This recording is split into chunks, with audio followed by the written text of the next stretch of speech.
Hello students, in my first lecture I discussed about the introduction of column struts, difference between struts and column, Euler's formula हमने देखा था। उससे related हमने कुछ एग्जैप्शंस जो हम डेरिवेशन में एज्यूम करते हैं। आज हम आपको 4 कंडीशन वहाँ पे बताए थे, उस 4 कंडीशन बेस्ड में कुछ न्यूमेरिकल्स हम अभी आपसे डेरिवेशन आपके सामने एक्सप्लेन करने वाले हैं। ये पहला case 1 that both end hinged are pinned. हमने एक ये माना कि दोनों एंड आपके इसके हिंज है या इसको पिन ज्वाइंट से हैं। एक कॉलम है जिसका लेंथ आपका L, एक हमने सेक्शन लिया XX जिसका डिस्टेंस आपका है दैट इज X, डिफ्लेक्शन जो आपका है जो आपको ये कर्व दिया हुआ है दैट इज इसे आपको ने दिया by.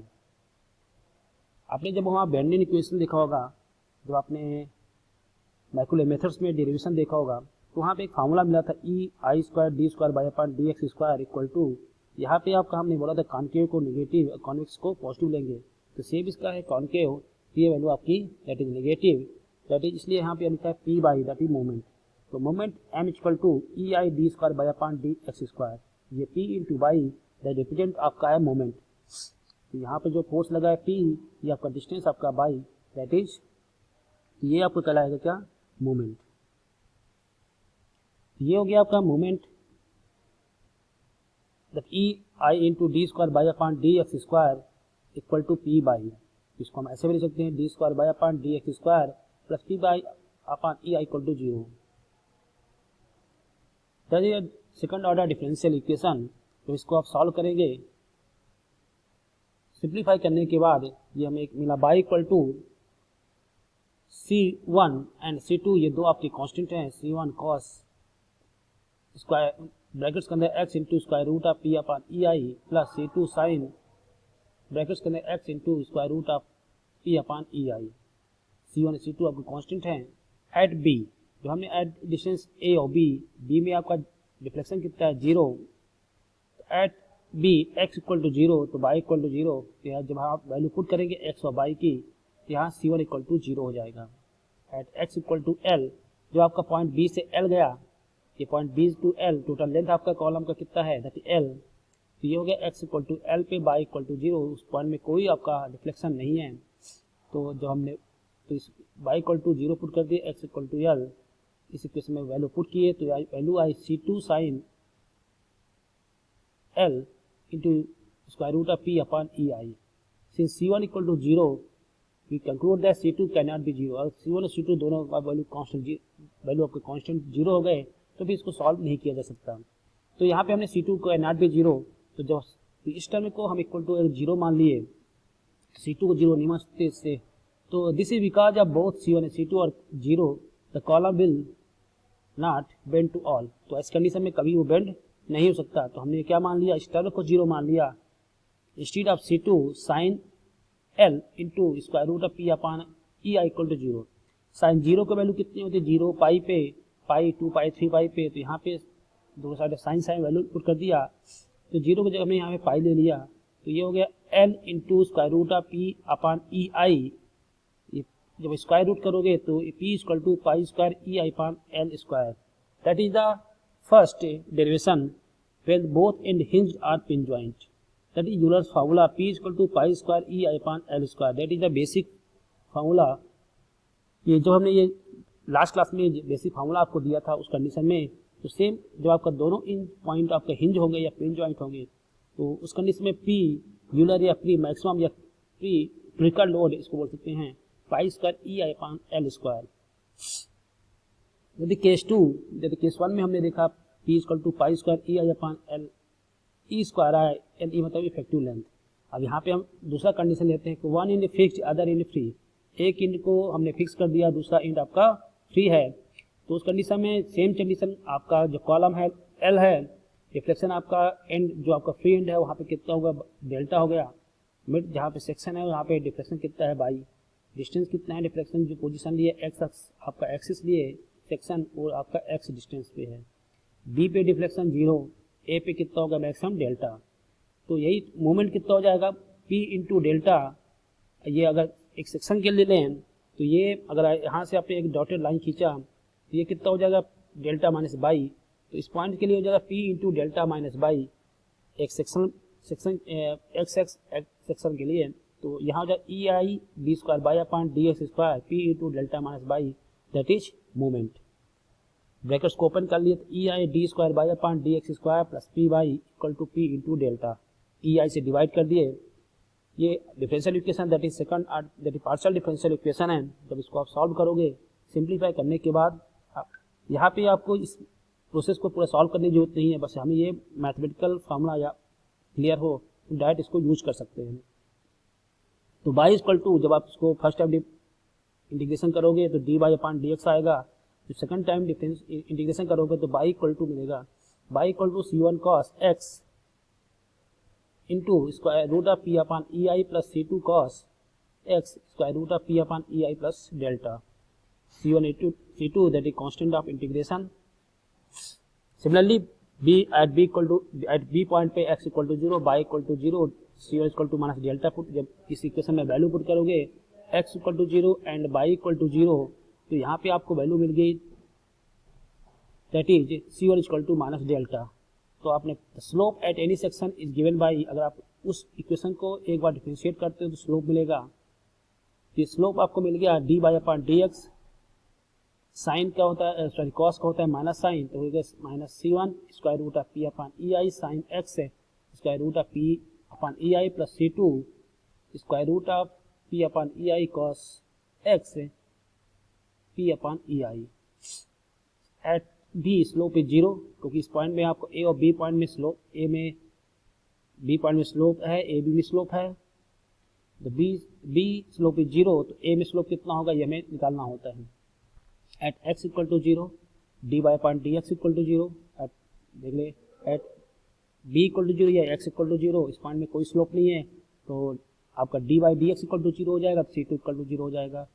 Eight x equal to L, x equal to L आपका, तो यहाँ पे डिफ्लेक्शन कितना है डेल्टा, तो यहाँ पे निकल लिख देंगे बाई इक्वल टू डेल्टा, तो वैल्यू पुट कर दें x equal to L by equal to delta and C two equal to zero. तो इसको सिंप्लीफाई करने के बाद आपके वैल्यू आई cos L into square root of P upon E I, cos zero कहाँ पे होता है that is pi by two पे, तो यहाँ पे होगा L into square root of P upon E I, pi by to हमने ले लिया फर्स्ट फ्रैक्शनल वैल्यू, तो इसको जब इसको आप स्क्वायर करोगे तो ये हो जाएगा पाई स्क्वायर अपॉन फोर, तो हमें पी की वैल्यू चाहिए तो P equal to pi square E I upon four L square.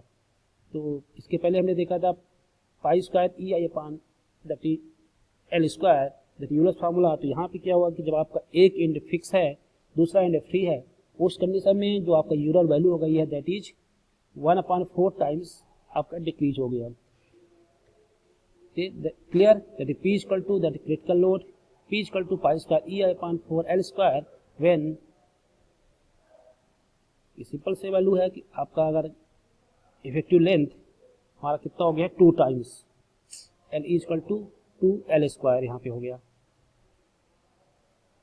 तो P equal to pi square E upon 4 L square when one end is fixed other end free. अगला case देखते हैं जब आपका one end fixed है other end आपका pin joint आपका hinge किया हुआ है, उस कंडीशन में हमें दो कंपोनेंट, जब भी आपका हिंज की बात किया जाएगा एक एंड फिक्स में दूसरे एंड हिंज में, हमेशा वहाँ पे दो कंपोनेंट आएंगे, एक हॉरिजॉन्टल एंड वर्टिकल।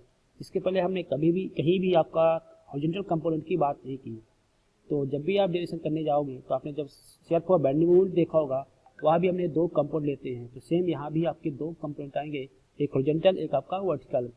ये आपका मोमेंट हो गया इस पॉइंट पे माइनस पी इंटू बाई, इस पॉइंट के लिए हो गया P into H into L minus x, H that is horizontal force, P that is vertical force, L minus x, L total distance है, एक्स आपका सेक्शन का distance है, तो ये कितना हो गया एल माइनस एक्स।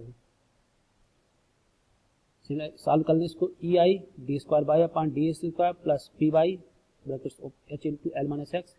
सिमिलरली इसको आप वही डिफ्रेंशिएट करें that is partial differential equation, तो by equal to C one cos x into root P upon E I plus C two sine X root P upon E I plus H upon P L minus X. C one C two that is constant of integration, the slope at any section of slope निकालना होगा, किसी भी section के लिए, तो d by एक बार differentiate कर दो, स्लोप मिल जाएगा, तो d y upon D x that is minus C1 square root P upon E I sine x square root P upon E I plus C2 square root P upon E I plus cos x into root P upon E I minus H upon P. ये आप simple सा differentiate करोगे तो आपकी ये value simple differential equation से आई है, कहीं और से आपको घूमने की जरूरत नहीं है। At B the deflection is zero, B point में डिफ्लेक्शन आपका जीरो है। पॉइंट बी की बात करें, यहाँ डिफ्लेक्शन जीरो होगा, तो जब भी यहाँ पे आपका जैसे ए पॉइंट में आपको फोर्स लग रहा है पी और एच, यहाँ मूवमेंट भी दूसरे पॉइंट में क्रिएट होगा उसके अपोजिट डायरेक्शन में। At x equal to zero y equal to zero, C1 equal to minus H upon P equal to L, जो आपने वैल्यू पुट किया एक्स और बाई की तो आपको ये वैल्यू मिल गई। At B slope is zero, x equal to zero, d y upon D x equal to zero. इस इक्वेशन में जब हमने वैल्यू पुट किया d y d x equal to zero, x equal to zero, तो हमें मिला C2 equal to H upon P square root of P E I upon P. Slope मिल गया, deflection is zero, x equal to L है by equal to zero पे। अब हम देखिए इस पॉइंट में ए पॉइंट में डिफ्लेक्शन आपका जीरो है, तो ये हो गया H X equal to L by equal to zero, तो हमने वैल्यू पुट की जहाँ बाई आपका डिफ्लेक्शन, तो एक्स और बाई C1 और C2 को वैल्यू पुट किया। जब इसको हमने और आगे सिंप्लीफाई किया तो tan, जब साइन और कॉस से डिवाइड करने के बाद tan L into square root P upon E I equal to L square root of P upon E I. ये आपका एक सिंपल इतना इक्वेशन है। अब हीट एंड टायर मेथड से इसको आगे हम आगे सॉल्व किए, ये यहाँ इसके बाद डायरेक्ट वैल्यू इसकी नहीं आ सकती है, तो इसलिए ये वैल्यू ये स्टेप हमेशा आप थोड़ा सा याद रखना कि 4.5 रेडियंस इस टर्म्स के लिए हमने वैल्यू पुट एज्यूम कर लिया, तो L into square root of P upon E I equal to 4.5 radians. जब इसको आपने स्क्वायर रूट लगाया तो ये वैल्यू आ गई L square P upon E I equal to 20.25।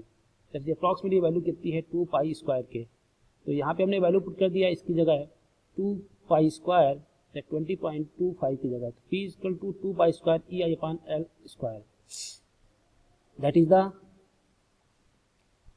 when one is fixed and other is hinge joint, तो उस कंडीशन में P इक्वल टू आपके वैल्यू में 2 pi square E I upon L square, तो यहाँ पे एल ई इक्वल टू कितना हो जाएगा, तो effective length equal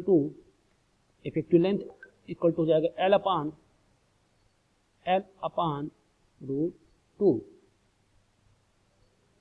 root two, that is effective length. यहाँ L equal to L upon root 2 हो गया, तो ये हो गया 2 pi square E I upon L square. ये था आपका third condition, when one in fixed other in hinge joint या पिन जॉइंट इसको बोलते हैं। ये तीन कंडीशन मैंने अभी देखे। नेक्स्ट कंडीशन अपना होगा जब बोथ एंड आपका फिक्स होगा तो उसमें कौन सा ड्यूरेशन होगा।